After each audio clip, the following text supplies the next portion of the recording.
ಓಂ ಪರ್ವಮಾತ್ರಯ ತನ್ವಾವೃಧಾನ ನ ತೇ ಮಹಿತ್ವಮನ್ವಷ್ಣುವಂತೆ ಉಭೇತೆ ವಿದ್ಮರಜಾಸಿ ಪೃಥಿವ್ಯಾ ದೇವತ್ವಂ ವಿಷ್ಣು ಪರಮಸ್ಯ ವಿತ್ಸೆ ಜಾತವೇದಸೆ ಸುನವಾಮಸೋಮರಾತಿ ಯತೋ ನಿದಹಾತಿ ವೇದಃ ಸನಃ ಪರ್ಷತತಿ ದುರ್ಗಾಣಿ ವಿಶ್ವ ನಾವೇವ ಸಿಂಧುಂ ದುರಿತಾತ್ಯಗ್ನಿಃ ತದಸ್ಯ ಪ್ರಿಯಮಭಿಪಾತೋ ಅಶ್ಯಾಂ ನರೋ ಯತ್ರ ದೇವಯವೋ ಮದಂತಿ ಉರುಕ್ರಮಸ್ಯ ಸಹಿ ಬಂಧೋ ರಿತ್ಥಾ ವಿಷ್ಣೋಃ ಪದೇ ಪರಮೇ ಮಧ್ವೋತ್ಸಾಹ ತ್ರ್ಯಂಬಕಂ ಯಜಾಮಹೇ ಸುಗಂಧಿಂ ಪುಷ್ಟಿವರ್ಧನಂ ಉರ್ವಾರುಕಮಿವ ಬಂಧನಾನ್ ಮೃತ್ಯೋರ್ಮುಕ್ಷೀಯಮಾಮೃತಾತ್.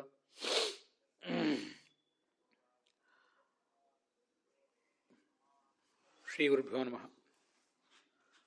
ಭಾಗವತದ ಮೊದಲ ಸ್ಕಂಧದ 10ನೇ ಅಧ್ಯಾಯದ ಶ್ರವಣದಲ್ಲಿ ನಾವೀಗ ತೊಡಗಿದ್ದೇವೆ. ಅಲ್ಲಿ ನಾವಿವತ್ತು ನೋಡಬೇಕಾದದ್ದು ಕೊನೆಯ 2 ಶ್ಲೋಕಗಳು, 75 ಮತ್ತು 76ನೇ ಶ್ಲೋಕಗಳು. ಯತ್ತದೀಶನಿಮೀಶಸ್ಯ ಪ್ರಕೃತಿಸ್ಥೋಪಿ ತದ್ಗುಣೈಃ ನಯುಜ್ಯತೆ ಸದಾ ತಸ್ಮೈ ಸದಾತ್ಮಸ್ಥೈಃ ಯಥಾ ಬುದ್ಧಿ ತದಾಶ್ರಯ ಅನ್ನುವಂಥ ಶ್ಲೋಕ ನಾವೀಗ ನೋಡಬೇಕಾದದ್ದು. ಈ ಹಿಂದೆ ಆತ ಹೇಗೆ ತನ್ನ ಪತ್ನಿಯರ ಜೊತೆಗೆ ವಿಹರಿಸಿದ, ಅವ್ರ ಜೊತೆಗೆ ವಿಹರಿಸ್ತಾ ಇದ್ರೂ ಕೂಡ ಆತನ ಮನಸ್ಸು ಹೇಗೆ ನಿರ್ಲಿಪ್ತವಾಗಿತ್ತು, ಅವರೆಲ್ಲ ತಮ್ಮ ಲೋಕೋತ್ತರವಾದಂಥ ದಿವ್ಯ ಅಲೌಕಿಕವಾದ ಬೆಡಗು ಭಿನ್ನಾಣಗಳಿಂದ ಆತನ ಎದೆಯನ್ನು ಕಲಕಲಾರದೆ ಹೋದರು ಅಂತನ್ನೋದನ್ನು ನೋಡಿದ್ದೀವಿ. ಆದರೆ ಜನಸಾಮಾನ್ಯರು ಮಾತ್ರ ಆತನನ್ನು ಕಾಮಾಸಕ್ತ ಅಂತಲೇ ತಿಳಿದರು. ಯಾಕೆಂದರೆ ತನ್ನ ಶಕ್ತಿಯನ್ನು ಆತ ಜನಕ್ಕೆ ತಿಳಿಯದಂತೆ ಮರೆಮಾಚಿದ್ದ ಅನ್ನುವುದೆಲ್ಲ ಬಂತು. ಇಷ್ಟೆಲ್ಲ ಭೋಗ ಪದಾರ್ಥಗಳ ನಡುವಿದ್ದಾನಲ್ಲ, ಅನೇಕ ಜಡ ವಸ್ತುಗಳು ಚೇತನಗಳಂತೂ ಆತನ ಸುತ್ತಲೂ ಇವೆ. ಅಷ್ಟಾದರೂ ಕೂಡ ಅವನಿಗೆ ಯಾವುದೇ ರೀತಿಯಾದ ಮೋಹ ಆಗಲಿಲ್ವಲ್ಲ, ಅದೇ ಭಗವಂತನ ವೈಶಿಷ್ಟ್ಯ. ಅದಕ್ಕೆ ಆತನನ್ನು ದೇವರು ಅನ್ನುವುದು ಏನು ಆಶ್ಚರ್ಯ ಅಲ್ಲ. ಯಾಕೆಂದರೆ ಭಗವಂತನನ್ನು ಅರಿತಂಥ ಜ್ಞಾನಿಗೇ ಮೋಹ ಬಂದಿಲ್ಲ ಅಂದಮೇಲೆ ಭಗವಂತನಿಗೆ ಎಲ್ಲಿಂದ ಮೋಹ ಬರಲಿಕ್ಕೆ ಸಾಧ್ಯ? ಭಗವಂತನನ್ನು ಅರಿತ ಜ್ಞಾನಿಯೇ ತನ್ನ ಸುತ್ತಮುತ್ತಲು ಮನಸ್ಸನ್ನು ಕಲಕುವ ಅನೇಕ ವಸ್ತುಗಳು ವ್ಯಕ್ತಿಗಳ ನಡುವಿದ್ದು ಕೂಡ ಎಂದೂ ತನ್ನ ಮನಸ್ಸನ್ನು ಚಂಚಲ ಮಾಡ್ಕೊಳ್ಳೋದಿಲ್ಲ. ಹಾಗಿರುವಾಗ ಭಗವಂತನಿಗೆ ಏನಾಗ್ಲಿಕ್ಕೆ ಸಾಧ್ಯ ಅಂತ ಈ ಶ್ಲೋಕ ಅದನ್ನು ಹೇಳ್ತಿದೆ. ಅದಕ್ಕೆ ಏನು ವ್ಯಾಖ್ಯಾನ ಮಾಡಿದ್ದಾರೆ, ಸ್ವಲ್ಪ ಪಾಠಗಳು ವ್ಯತ್ಯಾಸ ಇದೆ, ಅದನ್ನು ಈಗ ನೋಡೋಣ. ಕಿಂ ತತ್ ಪ್ರಕೃತಿಸ್ಥೋಪಿ, ಈ ಪ್ರಕೃತಿಯ ನಡುವೆ ಆತ ಇದ್ದರೂ ಕೂಡ ಈ ಸುಖ ದುಃಖ ಇತ್ಯಾದಿ ಯಾವುದು ಕೂಡ ಆತನನ್ನು ತಟ್ಟುವುದಿಲ್ಲ. ಆತ್ಮಸ್ಥೈ ಆನಂದಾದಿಭಿ ಆತ್ಮಾಶ್ರಯಾಪಿ ಬುದ್ಧಿ ನೈಯುಜ್ಯತೆ. ಈ ಅದಕ್ಕೆ ಶ್ರೀಧರ ವ್ಯಾಖ್ಯಾನದಲ್ಲಿ ಹೀಗೆ ಅದನ್ನ ಅರ್ಥ ಬರೀತಾರೆ. ಈ ಬುದ್ಧಿಗೆ ಯಾವುದೇ ರೀತಿಯಾದಂಥ ಅಂಟು ಬರೋದಿಲ್ಲ ಆನಂದ ಮೊದಲಾದ ಗುಣಗಳಿಂದ. ಆತ್ಮನಲ್ಲೇ ಇದೆ ಬುದ್ಧಿ, ಇರುವುದೆಲ್ಲ ಆತ್ಮನಲ್ಲೇ, ಜೀವನಲ್ಲೇ ಇರಬೇಕು.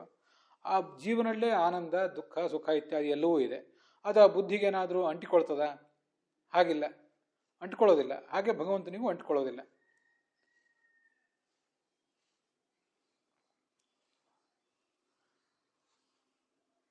ಹೇಗೆ ಅಂಟಿಕೊಳ್ಳೋದಿಲ್ವೋ ಅಂತ ಅದೊಂದು ಉದಾಹರಣೆ, ಹೇಗೆ ಅಂಟಿಕೋತದೋ ಅಂತ ಅದೊಂದು ಉದಾಹರಣೆ.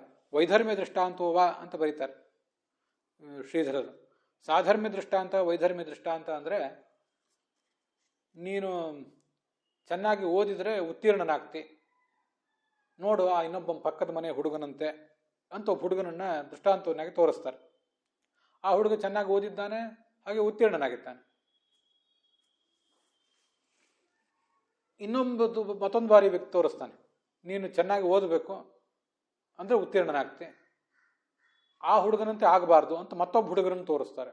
ಆ ಹುಡುಗ ಚೆನ್ನಾಗಿ ಓದಲೂ ಇಲ್ಲ, ಉತ್ತೀರ್ಣನಾಗಲೂ ಇಲ್ಲ. ಚೆನ್ನಾಗಿ ಓದದೆ ಉತ್ತೀರ್ಣನಾಗದೇ ಇರುವ ಹುಡುಗನೂ ದೃಷ್ಟಾಂತವೇ, ಚೆನ್ನಾಗಿ ಓದಿ ಉತ್ತೀರ್ಣನಾದಂತಹ ಹುಡುಗನೂ ಕೂಡ ದೃಷ್ಟಾಂತನೇ. ಚೆನ್ನಾಗಿ ಓದಿ ಉತ್ತೀರ್ಣನಾದ ದೃಷ್ಟಾಂತನ ಸಾಧರ್ಮ್ಯ ದೃಷ್ಟಾಂತ ಅಂತಾರೆ, ಸಮಾನವಾದ ಧರ್ಮವುಳ್ಳ ದೃಷ್ಟಾಂತ.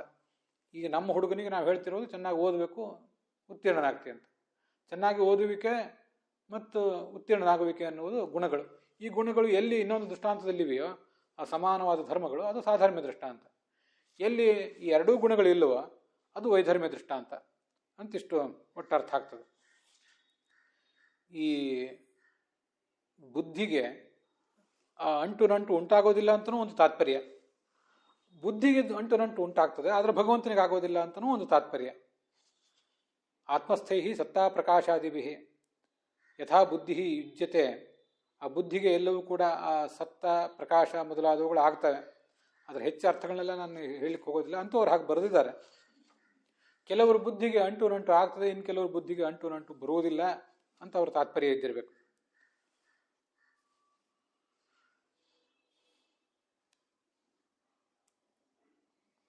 ಅಂತೂ ಏವಂ ಪ್ರಕೃತಿಸ್ಥೋಪಿ ತದ್ಗುಣೈ ನೈಯುಜ್ಯತೆ ಇತಿ ಯಥೇತತ್ ತದೀಶನಂ. ಪ್ರಕೃತಿಯ ನಡುವೆ ಇದ್ದರೂ ಕೂಡ ಆ ಗುಣಗಳಿಂದ ಆತ ಅಂಟಿಕೊಳ್ಳುವುದಿಲ್ಲ ಅಂತ ಹೀಗೆ ಅರ್ಥ.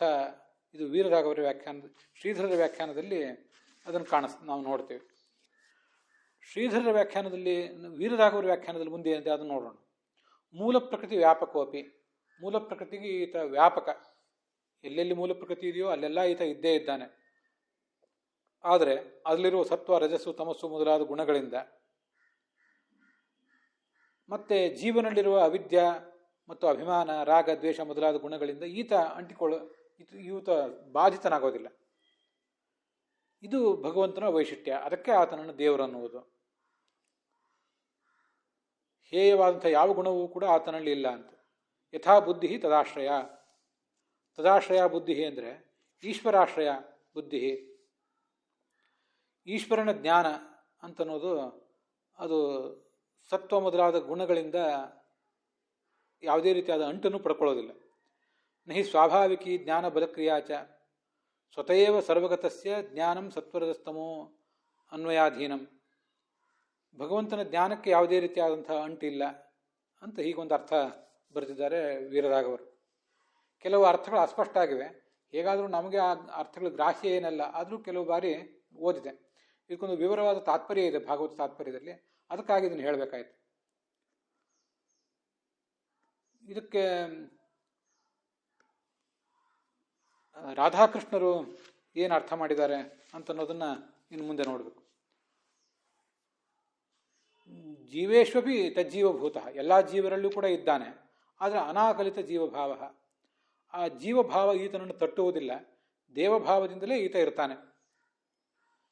ಯಥಾ ಹಿ ಸುವರ್ಣಂ ಭೂಷಣಾನ್ ರೂಪೇಣ ಅವಸ್ಥಿತಮಪಿ.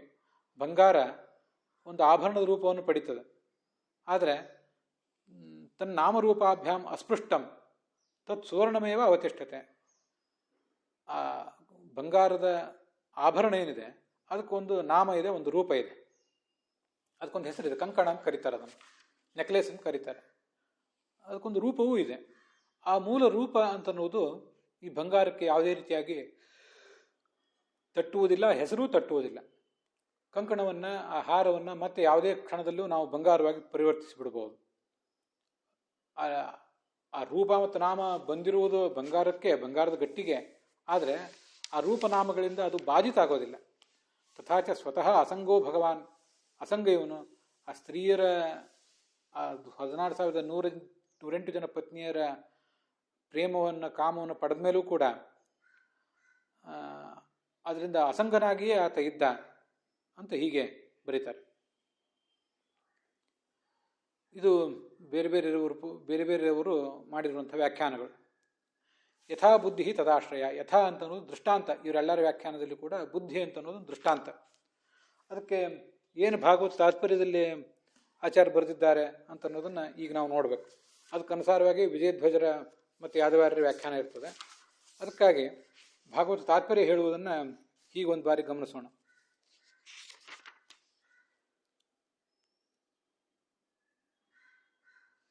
ಯಥಾ ಬುದ್ಧಿ ತದಾಶ್ರಯ.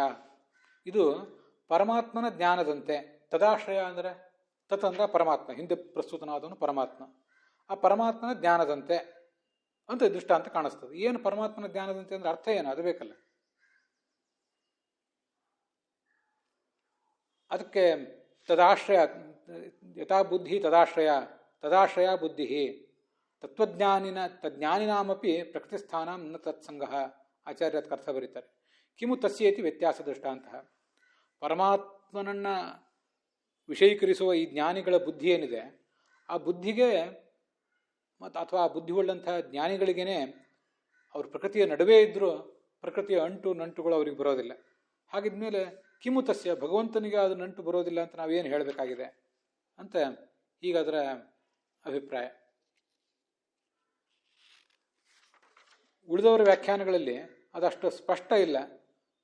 ಮತ್ತು ತದಾಶ್ರಯ ಬುದ್ಧಿ ಅಂದರೆ ಯಾವುದು? ಅದೊಂದು ದೃಷ್ಟಾಂತ ಅಂತ ಇಟ್ಕೊಂಡಿದ್ದಾರೆ ಅವರು. ಬುದ್ಧಿ ಅನ್ನೋದೊಂದು ದೃಷ್ಟಾಂತ ಅಂತ. ಅದೆಲ್ಲ ಹೇಗೆ ಅಂತನ್ನೋದನ್ನು ಈಗ ನಾವು ಇಲ್ಲಿ ನೋಡಬೇಕಾಗಿದೆ.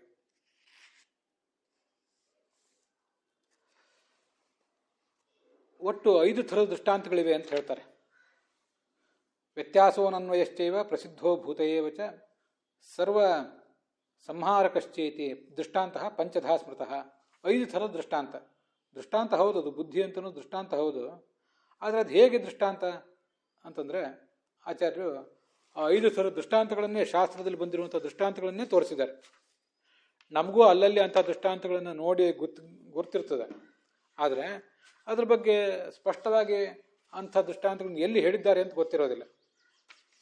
5 ಥರದ ದೃಷ್ಟಾಂತಗಳನ್ನು ಎಲ್ಲಿ ಹೇಳಿದ್ದಾರೆ ಅಂತ ಗೊತ್ತಿರೋದಿಲ್ಲ. ಅದಕ್ಕಾಗಿ ಇದನ್ನು ನೋಡಬೇಕು. ವಿಜಯಧ್ವಜರು ಏನು ಹೇಳಿದ್ದಾರೆ, ಆ ದೃಷ್ಟಾಂತಗಳ ಅರ್ಥಗಳನ್ನು ಈ ಮುಂದೆ ನೋಡೋಣ.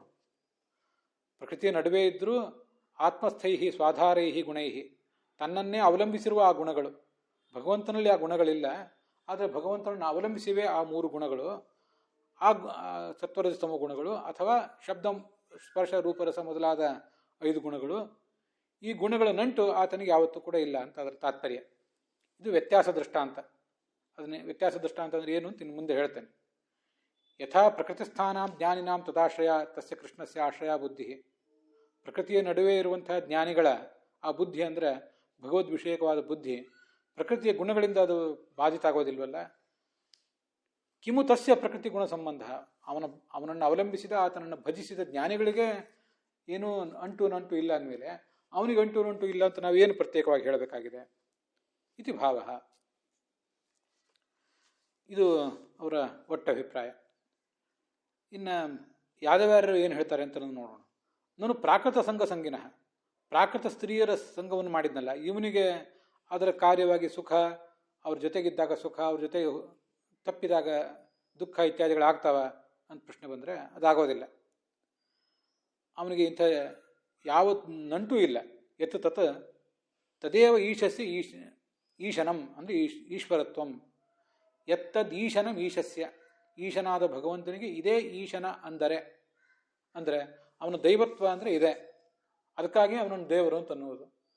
ಯಾವುದೇ ರೀತಿಯಾದ ನಂಟುಗಳಿಗೂ ಆತ ಬಲಿಯಾಗುವುದಿಲ್ಲ. ಆದ್ದರಿಂದ ಅಂಟುಗಳಿಗೂ ಆತ ತನ್ನಲ್ಲಿ ಅವಕಾಶ ಕೊಡೋದಿಲ್ಲ. ಆದ್ದರಿಂದ ಅದಕ್ಕೆ ಆತನನ್ನು ಈಶ್ವರ ಅಂತ ಅನ್ನುವುದು. ಇಲ್ಲದೆ ಹೋದ್ರೆ ಆತ ಈಶ್ವರ ಹೇಗಾಗ್ತಿದ್ದ? ತದಾಶ್ರಯ ಬುದ್ಧಿ ಅಂತ ಒಂದು ವ್ಯತ್ಯಾಸ ದೃಷ್ಟಾಂತ ಅಂತ ಹೇಳಿದರು. 5 ಥರದ ದೃಷ್ಟಾಂತಗಳನ್ನು ನೋಡಿದಾಗಲೇ ಗೊತ್ತಾಗ್ತದೆ. ಇಲ್ಲೇನು ಬುದ್ಧಿ ಅಂತ ಬಂದಿದೆಯಲ್ಲ, ಯಥಾ ಬುದ್ಧಿ ತದಾಶ್ರಯ ಅಂತ. ಭಗವಂತನ ವಿಷಯಕವಾದ ಬುದ್ಧಿ ಹೇಗೋ ಹಾಗೆ ಅಂತ. ಬುದ್ಧಿ ಹೇಗೋ ಹಾಗೆ ಅಂದರೆ ಬುದ್ಧಿ ಉಳ್ಳ ವ್ಯಕ್ತಿಗಳು ಹೇಗೋ ಹಾಗೆ ಅಂತ ಅರ್ಥ. ಬುದ್ಧಿ ಉಳ್ಳ ವ್ಯಕ್ತಿಗಳು ಅಂತ ಅರ್ಥ ಮಾಡ್ಕೊಂಡಿದ್ದಾರೆ ಯಾದವಾರ್ಯರು. ಬುದ್ಧಿಗೇನೆ ಹೇಳಿದ್ದಾರೆ ವಿಜಯಧ್ವಜರು ಮೊದಲಾದವರು.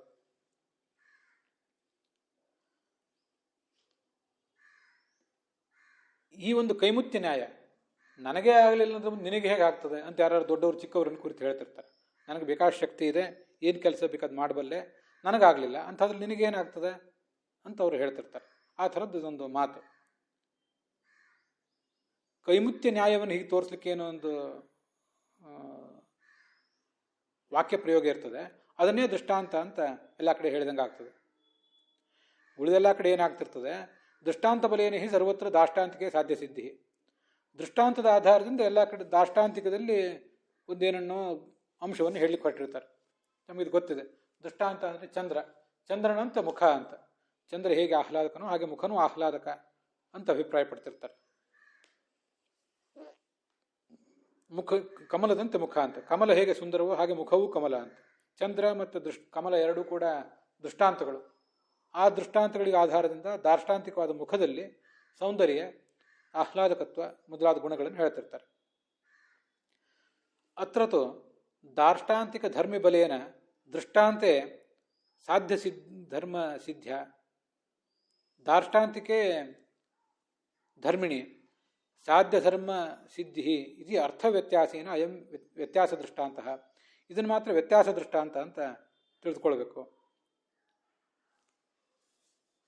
ಈ ಯಥಾ ಬುದ್ಧಿ ತದಾಶ್ರಯ ಅಂತ ಯಥಾ ಅಂತ ದೃಷ್ಟಾಂತ ಹೇಳಿದ್ರಲ್ಲ, ಭಗವಂತನ ಬುದ್ಧಿಯನ್ನು, ಈ ಜ್ಞಾನಿಗಳಲ್ಲಿರುವಂಥ ಬುದ್ಧಿ ಅದು ದಾರ್ಷ್ಟಾಂತಿಕ, ಅದು ದೃಷ್ಟಾಂತ. ನಾನು ದಾರ್ಷ್ಟಾಂತಿಕ ಅಂತ ಹೇಳಿದೆ, ಅದು ದೃಷ್ಟಾಂತ. ಅದು ಭಗವಂತನ ಬುದ್ಧಿ ಅಂತನ್ನೋದು ದಾರ್ಷ್ಟಾಂತಿಕ, ಭಗವಂತನ ವ್ಯಕ್ತಿತ್ವ ಅಂತನ್ನೋದು ದಾರ್ಷ್ಟಾಂತಿಕ.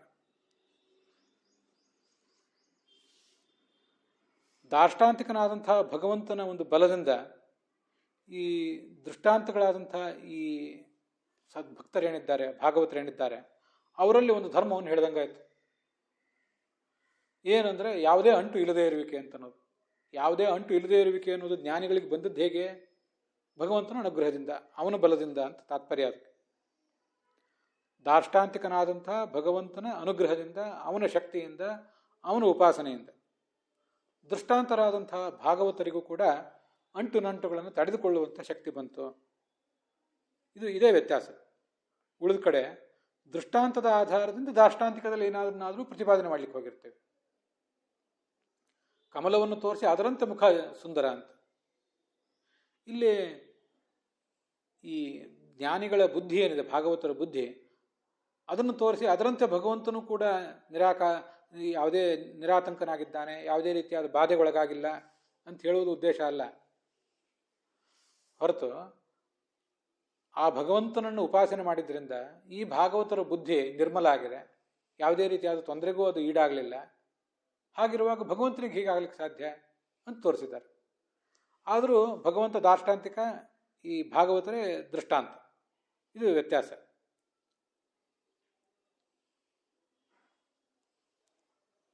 ಕೊನೆಗೆ ದಾರ್ಷ್ಟಾಂತಿಕನಾದಂತಹ ಭಗವಂತನಲ್ಲಿ ಯಾವುದೇ ರೀತಿಯಾದ ಅಂಟು ಇಲ್ಲ ಅಂತ ತೀರ್ಮಾನ ಮಾಡೋದು. ವಿಷಯ ಪ್ರಾರಂಭ ಆಗುವುದು ದಾರ್ಷ್ಟಾಂತಿಕನಾದ ಭಗವಂತನ ಉಪಾಸನೆಯಿಂದ, ಅವನ ಅನುಗ್ರಹದಿಂದ. ದೃಷ್ಟಾಂತರಾದಂಥ ಆ ಭಾಗವತರ ಬುದ್ಧಿಯಲ್ಲಿ ಏನೋ ತೊಂದರೆ ಆಗಲಿಲ್ಲ ಅಂತ ಅನ್ನೋದನ್ನು ತೋರಿಸಿ ಅದರ ಮೂಲಕ ಇವರಿಗೇ ಆಗಲಿಲ್ಲ ಅಂದಮೇಲೆ ಭಗವಂತನಿಗೆ ಹೇಗಾಗ್ತದೆ ಅಂತ ತೋರಿಸುವುದು ಉದ್ದೇಶ. ಆಯಿತು. ಇದೆಲ್ಲ ಎಲ್ಲಿ ಬಂದಿದೆ ಅಂದರೆ ಅದಕ್ಕೆ ಈ ಮೊದಲ ಈ ಒಂದು ಶ್ಲೋಕವನ್ನು, ಬ್ರಹ್ಮಪುರಾಣದಲ್ಲಿ ಬಂದಿರುವಂಥ ಶ್ಲೋಕವನ್ನು ಆಚಾರ್ಯರು ಉದ್ಧರಿಸಿದ್ದಾರೆ. ಆ ಉದ್ಧರಿಸುವ ಮೂಲಕ ಆ ಒಂದು ಪ್ರಮಾಣವನ್ನು ತೋರಿಸ್ತಿದ್ದಾರೆ. ಇದು ನಾವು ಜಗತ್ತಿನಲ್ಲಿ ಕಂಡಿರಬಹುದು, ಆದರೆ ಶಾಸ್ತ್ರ ಸಿದ್ಧವಾದದ್ದೇ ಇದೆಲ್ಲ ಅಂತ. ಬ್ರಹ್ಮಪುರಾಣದಲ್ಲಿ ಯಾವ ಪ್ರಸಂಗದಲ್ಲಿ ಇದು ಬಂತೋ ಗೊತ್ತಿಲ್ಲ, ಅಂತೂ ಇಂಥದನ್ನು ಹೇಳಿ ಅಂತೂ ಹೇಳಿದ್ದಾರೆ.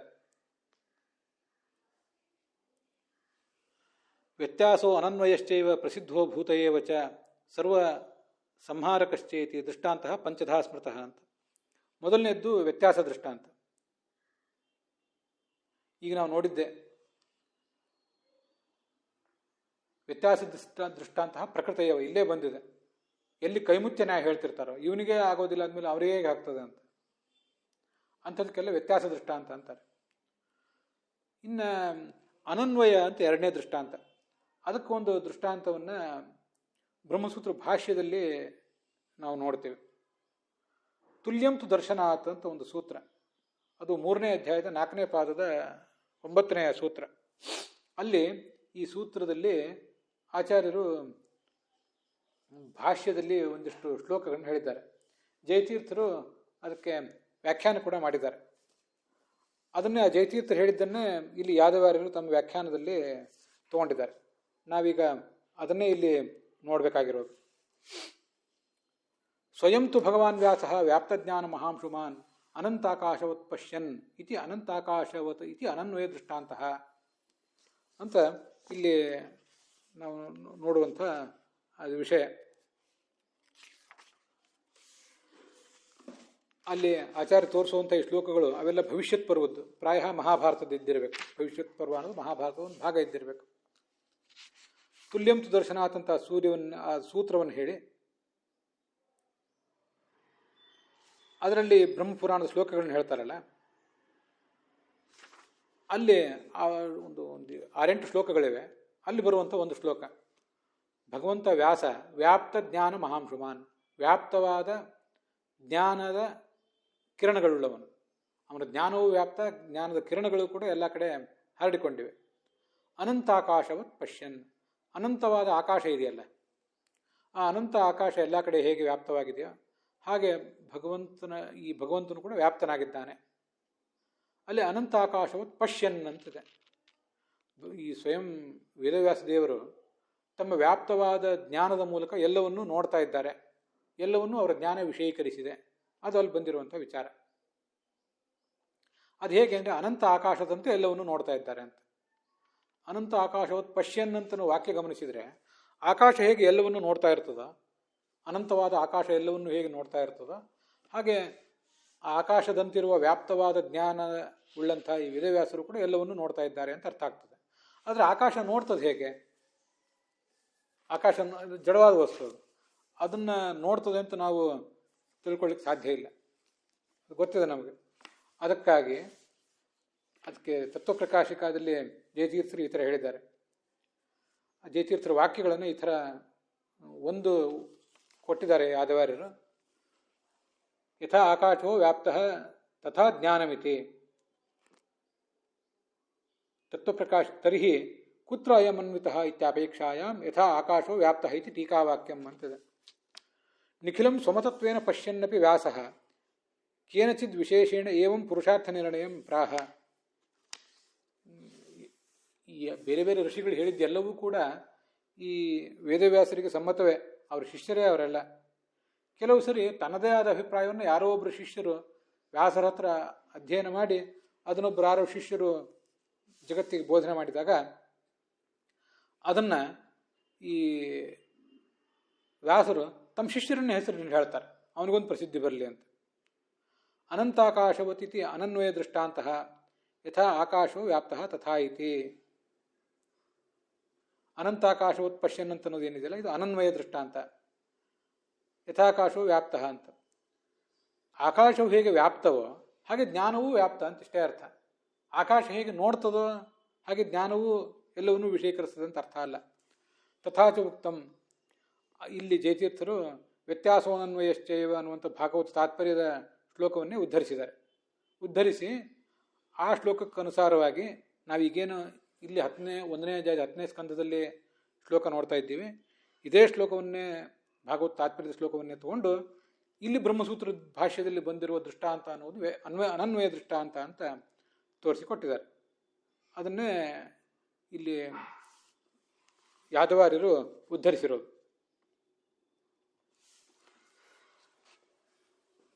ಯಥಾ ಆಕಾಶೋ ವ್ಯಾಪ್ತ ತಥಾ ಜ್ಞಾನಂ, ಆಕಾಶ ಎಲ್ಲ ಕಡೆ ವ್ಯಾಪ್ತ, ಹಾಗೆ ಈ ಭಗವಂತನ ಜ್ಞಾನವೂ ಕೂಡ ಎಲ್ಲ ಕಡೆ ವ್ಯಾಪ್ತ ಅಂತ. ತಥಾಚ ಪಶ್ಯನ್ಯತಿ ಸಮಭಿವ್ಯಾಹೃತೆ ದಾಷ್ಟಾಂತಿಕೆ ವಿಧೀಯಮಾನಸ್ಯ ದರ್ಶನಸ್ಯ ಅನಂತಾಕಾಶೇ ಅನನ್ವಯಾತ್ ಅನನ್ವಯ ದೃಷ್ಟಾಂತಃ.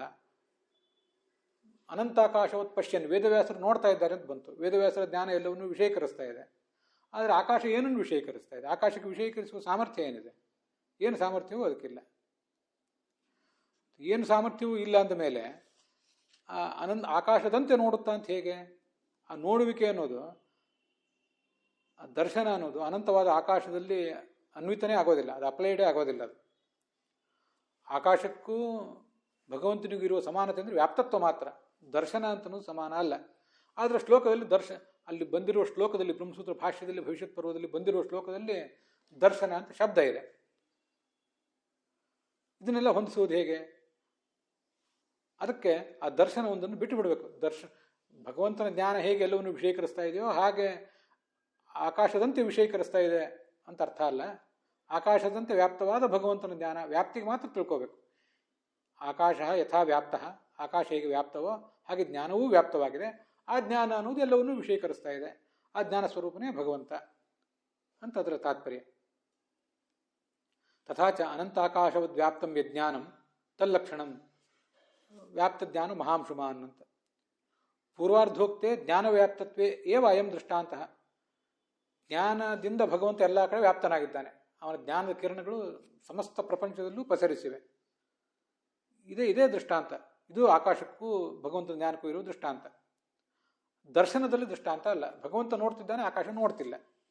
ಆ ಒಂದು ಅಂಶವನ್ನು ಮಾತ್ರ ತೆಗೆದು ಹಾಕಿಬಿಡಬೇಕು.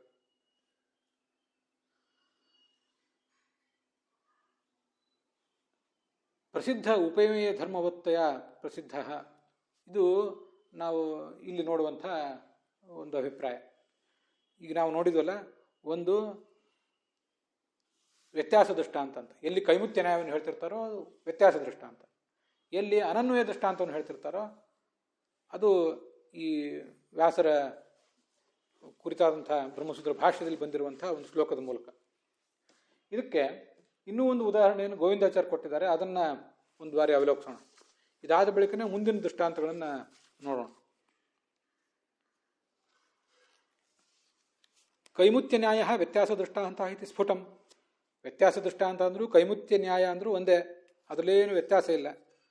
ಇನ್ನು ದೃಷ್ಟಾಂತೆ ದಾಷ್ಟಾಂತಿಕೇ ಚ ವಿಶೇಷಣಾನಾಂ ಯತ್ರ ಸಾಮಸ್ಥ್ಯೇನ ಅನ್ವಯಾಭಾವ ಕಿಂತು ಏಕದೇಶೇನ ಸದ್ವಿತೀಯ. ಇವು ಗೋವಿಂದಾಚಾರ್ಯರ ವಾಕ್ಯಗಳು, ಅವರು ಮಾಡಿರುವಂಥ ಭಾಗವತ ತಾತ್ಪರ್ಯದಲ್ಲಿ ಅವರು ಕೊಟ್ಟಂಥ ಟಿಪ್ಪಣಿಗಳು. ದೃಷ್ಟಾಂತ ದಾಷ್ಟಾಂತಿಕ ಅಂತ ಎರಡು ಇರ್ತಿರ್ತಾವಲ್ಲ. ದೃಷ್ಟಾಂತ ಅಂದರೆ ಮುಖ ಮತ್ತು ಕಮಲ, ದೃಷ್ಟಾಂತ ಅಂದರೆ ಕಮಲ ಮತ್ತು ಚಂದ್ರ. ನಾನು ಸ್ವಲ್ಪ ಹೇಳುವಾಗ ಮಾತಿನ ಓಗದಲ್ಲಿ ವ್ಯತ್ಯಾಸ ಆದರೆ ಗಮನಿಸಬೇಕು. ದೃಷ್ಟಾಂತ ಅಂದರೆ ಕಮಲ ಮತ್ತು ಚಂದ್ರ, ದಾಷ್ಟಾಂತಿಕ ಅಂದರೆ ಮುಖ.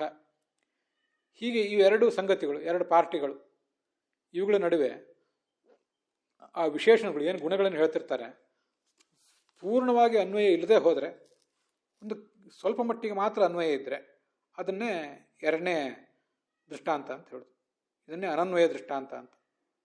ಯಥಾ ನಲಿನಾಭಂ ಮುಖಂ ತಸ್ಯಾಹ ಯೂನಾಂ ಚಿತ್ತ ಪ್ರಲೋಭನಂ. ಯಾವುದೋ ಒಬ್ಬ ಸುಂದರಿಯನ್ನು ಯಾವನೋ ಒಬ್ಬ ಕವಿ ವರ್ಣನೆ ಮಾಡ್ತಿದ್ದಾನೆ.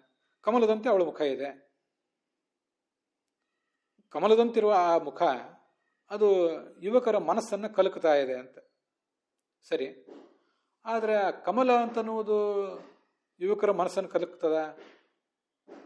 ಕಮಲ ಸುಂದರವಾಗಿದ್ರೆ ಕಮಲ ಆಗಲಿ, ಮಲ್ಲಿಗೆ ಆಗಲಿ, ನಿಸರ್ಗದ ಯಾವುದೇ ಭಾಗ ಆಗಲಿ ನಮ್ಮ ಮನಸ್ಸಿಗೆ ಮುದ ಕೊಡ್ತದೆ, ಅದು ವಿಷಯ ಬೇರೆ.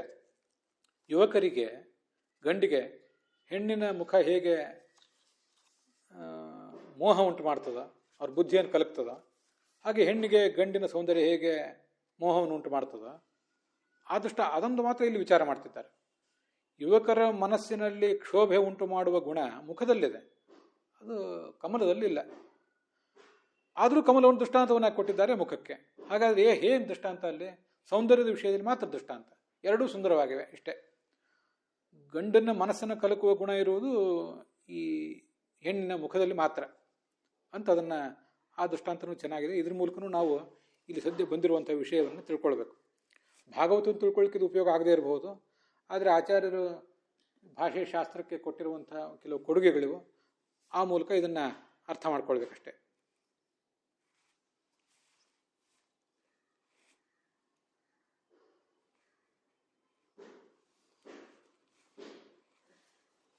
ಹೀಗೆ ಎರಡು ದೃಷ್ಟಾಂತಗಳನ್ನು ಇವತ್ತು ನೋಡಿದ್ದೀವಿ, ವ್ಯತ್ಯಾಸ ದೃಷ್ಟಾಂತ ಮತ್ತು ಅನನ್ವಯ ದೃಷ್ಟಾಂತ ಅಂತ. ಇನ್ನೂ ಮೂರು ದೃಷ್ಟಾಂತಗಳನ್ನು ನಾವು ನೋಡಬೇಕಾಗಿದೆ. ಪ್ರಸಿದ್ಧ, ಅಭೂತ, ಸರ್ವಸಂಹಾರಕ ಅಂತ. ಅದಲ್ಲದೆ ಕೊನೆಯ ಶ್ಲೋಕವನ್ನು ಕೂಡ, 76ನೇ ಶ್ಲೋಕವನ್ನು ಕೂಡ ನಾವು ನೋಡಬೇಕಾಗಿದೆ.